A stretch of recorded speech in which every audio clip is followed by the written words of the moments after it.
I really just coming in here because they got cool visuals. But no, I'm at Guitar Center and I'm thinking about really just looking at like equipment and stuff. My main thing that I used to be into was like production equipment. Well, it's really what I want to do. I want to just like make beats, like fucking so many kids these days do. And I just realized as I'm like I'm sitting there. Shout out to my boy Albert. He used to be a DJ. My boy Albert as well, aka DJ Fix here in Houston. He knows who he is. I don't know if I ain't talked to his ass for a minute, but we used to go to little warehouse parties and shit. But no, when I was like younger, I'm not gonna lie, like probably middle school, I think I started kind of getting bullied at school. So I was just soft spoken, kind of at school at least. Kind of kept to myself, and maybe that kind of translated elsewhere. But I think what I realized, like I remember literally, like I started smoking weed when I was like in 8th grade. I remember like being high as fuck. And then like my friend had a guitar. And I'm just like too high to even think of words. So I ain't even thinking about words, you know what I'm saying? And then instead I just pick up the guitar and I kind of be like this background like vibe. And I did that in school too. I didn't like play guitar, but I would like tap on desk. I'd always make like beats on the desk. Like it was just like an instinctual thing. I remember the first kid I seen do that, my little homeboy Mark Cusick. He knows who he is. But I remember I seen him tapping with pencils. I was like, damn, bro, you going off. I was like, so I just started doing it like with fingers. I just do it like wherever the fuck I'm at, just tap on shit. If I'm just like bored or nervous or something, I still do it. But I think I realized, just being like a soft-spoken person, like I found a voice in music, through tapping on a desk while I'm at school. Like I didn't want to talk because, again, like I said, middle school, I don't know, I just didn't like school. Like it was just stupid to me. And now that I'm an adult, I definitely triple down on that. It's just kind of a fucking indoctrination camp. But I mean, through tapping on desks, but then like I said, hanging with homies, even when we're smoking and like chilling, like sometimes that was it. And then even like my homie that was a DJ. He fucking was mixing shit and like put his own twist on it, like the style that he liked. He liked jungle and drum and bass. My boy Alva, DJ Relapse, that was his name. And that was his style. That's what he decided to, put on and set the tone with. That was a voice that he discovered for himself.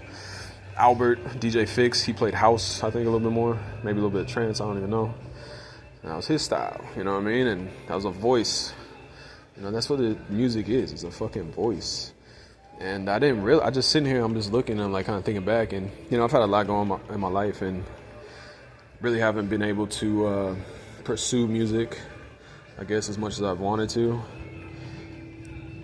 But I think that's why I love it, is because, especially at a time when I was more timid and soft-spoken, and I've been told this a lot, like literally just like how I talk, like people have been like, speak up, like can't hear you, like especially older people. I'll be like, I can't hear that, I don't know, whatever. I don't know, I've just been a soft-spoken person for a while, I guess, but music, there's like a voice in it, and it's a form of expression, obviously, but it's like, I think because I was soft-spoken, and then in school, like I didn't want to like fuck with barely anybody, like just hated being there. It just, one way or another, I expressed myself, I guess, and from tapping on desk and being like hanging with homies and just picking up a guitar, being background noise or whatever. And then at some point too, I started like freestyling sometimes when I was kind of baked, I ain't gonna lie. Actually, my friend Alva, DJ Relapse, he was telling me like get on stage with him because they had people, I forget, some of the MCs that kind of went off with some of the, producers that he liked. But, like, he showed me, like, these people just freestyling on stage, just hype.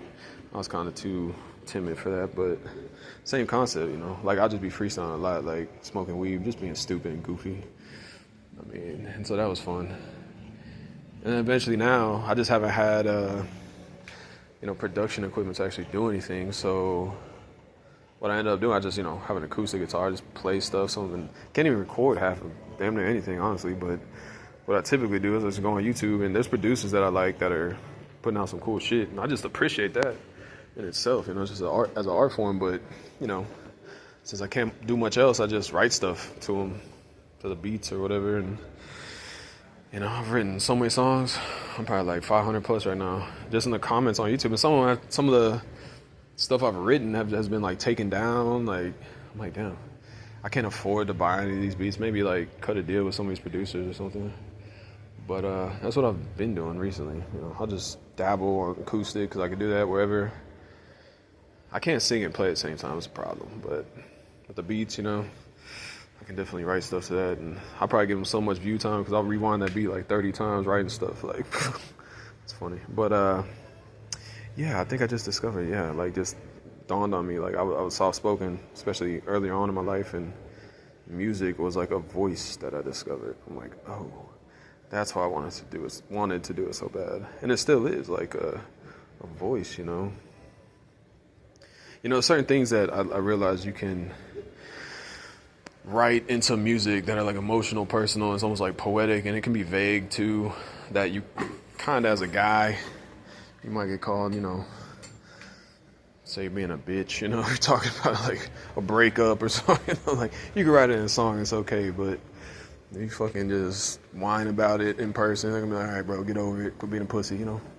For me, like songwriting is like therapy to me, so it's what it is. But I love this fucking equipment. I'm like an equipment junkie. I remember I had these headphones from fucking Best Buy. They're called like Naked in-ear monitors or something like that. They're like $100. They were like the best sounding fucking headphones I ever had. It changed music for me, literally. I remember I was like in 11th grade maybe, and we were still listening to CDs back then with the WAV files, and it was just like so fucking detailed. I was like, holy shit. Like I'm hearing shit I didn't even know was in the fucking track. I was like, and then just hearing all those details, I was like, it changed my perception of music. I was like, it's a different fucking thing, you know? And I had some other headphones since then and stuff, but definitely appreciate audio quality and just tweaks and stuff like that. What's his name? Damn, what's that producer's name? Produced like Green Day, Dookie, Jerry Finn. Shout out to Travis Barker. He used to have these clear drum sets, not Tama, but but he produced Blink-182's recent album, and he learned from Jerry Finn, he says. But yeah, those producers, just the like, I don't even know, like could say tones, but volumes even are different things, just the body and everything, like the details in these tracks. It's just, that's an art form in itself, you know, to create that body, that entire like presence of music, you know, through whatever, you know, interface you play through, headphones or speakers, your car, whatever, you know, that's an art form in itself. I like, what's his name on YouTube? What's this guy's name? I forget his name. But he always interviews a lot of people. What's his name? Dang it. My bad, I forgot his name. But he interviews a lot of old producers and stuff like that. Dang, I want to look up his name. Hold on. I forget his name, but Rick Rubin, he's cool. He's just like, just feel it, brah.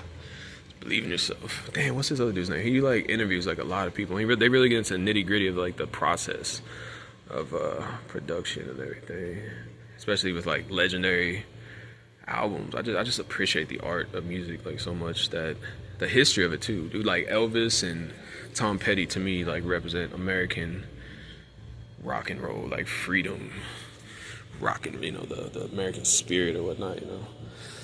What's that guy's name that interviews everybody? I forget. Beto, Rick Beto, I think's his name. Is that his name? Something like that. Yeah, I think it's Rick Beto. Beto. But yeah, he fucking does awesome interviews. So shout out to Rick Beto. All right, with that being said, I just wanted to give a little overview of my, I don't know why this just looks cool, the fucking drum set. I think that's why I put it in here, clear and fucking all lights and stuff. But yeah, man. All right, I gotta go. Run out of space. I'm out. Music's awesome. Peace out.